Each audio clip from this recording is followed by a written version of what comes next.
अल्लाह रब्बुल इज़्ज़त ने हज़रत यूनुस अलैहिस्सलाम को मिस्र के एक शहर में नबी बनाकर भेजा था। यूनुस अलैहिस्सलाम ने वहाँ के लोगों को अल्लाह की तरफ बुलाया, लेकिन उन लोगों ने यूनुस अलैहिस्सलाम की तौहीन की और कुफ्र में डूबे रहे। जब काफ़ी दावत देने के बाद भी उन लोगों ने आपकी दावत कबूल नहीं की, तो अल्लाह ताला ने यूनुस अलैहिस्सलाम से कहा कि लोगों को आगाह कर दो कि 3 दिन में उन पर अजाब आने वाला है। और आपने लोगों के सामने ये ऐलान किया कि 3 दिनों में तुम लोगों ने कुफ्र और शिर्क से तौबा नहीं की तो तुम पर अल्लाह का अजाब नाजिल होगा और पूरा शहर तबाह व बर्बाद हो जाएगा। यूनुस अलैहिस्सलाम की बात सुनकर वो लोग आपका मजाक उड़ाने लगे और कहा कि हम तुम्हारे रब की तरफ से अजाब के मुंतजिर रहेंगे। काफी समझाने के बाद भी जब लोग नहीं समझे तो यूनुस अलैहिस्सलाम ने खुद को उन लोगों से अलग कर लिया। यूनुस अलैहिस्सलाम के जाने के बाद वहाँ के लोगों ने एक दूसरे से मुलाकात की और कहा कि यूनुस को कभी झूठ बोलते हुए नहीं देखा, इसलिए हमें उनकी बात नजरअंदाज नहीं करनी चाहिए। वो सब आपस में इस बात पर मशवरा करने लगे कि अब क्या करना चाहिए। कुछ लोगों ने कहा कि अगर आज यूनुस अपने घर में रहा तो समझो कल सुबह कुछ नहीं होने वाला, और अगर यूनुस अपने घर पे नहीं मिला तो समझ लो अजाब जरूर आएगा। यूनुस अलैहिस्सलाम रात को ही उस बस्ती से निकल गए। सुबह हुई तो लोगों ने देखा कि अजाब इलाही का एक सयान धुआं बादल की शक्ल में बस्ती वालों के सर पर मंडराने रहा है।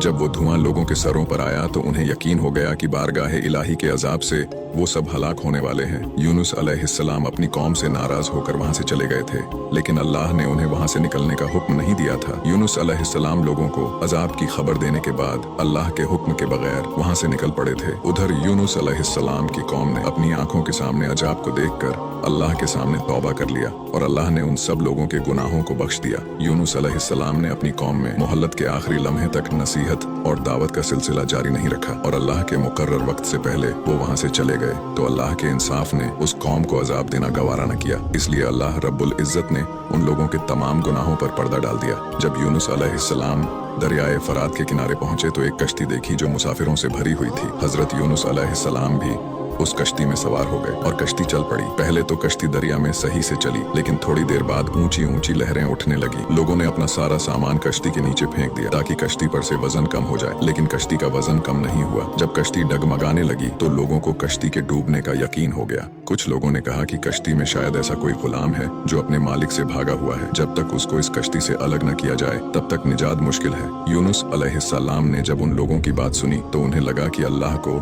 मेरा वही नाजिल होने के बगैर लोगों से अलग होना पसंद नहीं आया, इसीलिए ये मुझ पर अल्लाह की आजमाइश के आसार हैं। ये सोचकर उन्होंने कश्ती वालों से फरमाया कि मैं ही वो गुलाम हूँ जो अपने आका से भागा हुआ हूँ। उसके बाद 3 बार कुरहंदाजी यानी सभी के नाम चिट्ठियों में लिखकर उसे फेंका गया और कहा गया कि जिसका भी नाम इस चिट्ठी में आएगा उसे दरिया में फेंक दिया जाएगा। जब चिट्ठियों को उछाला गया तो तीनों मर्तबा यूनुस अलैहिस्सलाम का नाम आया, जिसके बाद लोगों ने उन्हें उस तूफान में दरिया में फेंक दिया।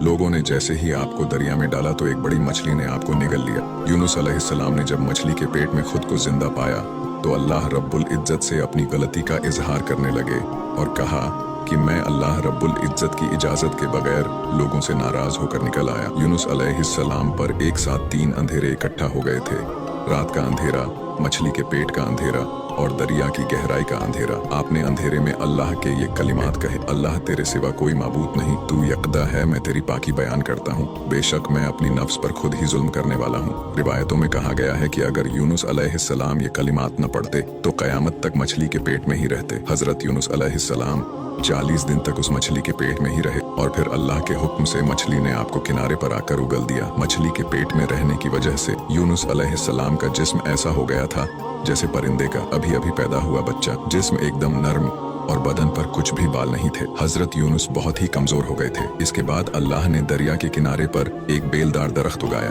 कहा जाता है कि वो कद्दू का पौधा था जिसके जरिए यूनुस अलैहिस्सलाम पर साया आ गया।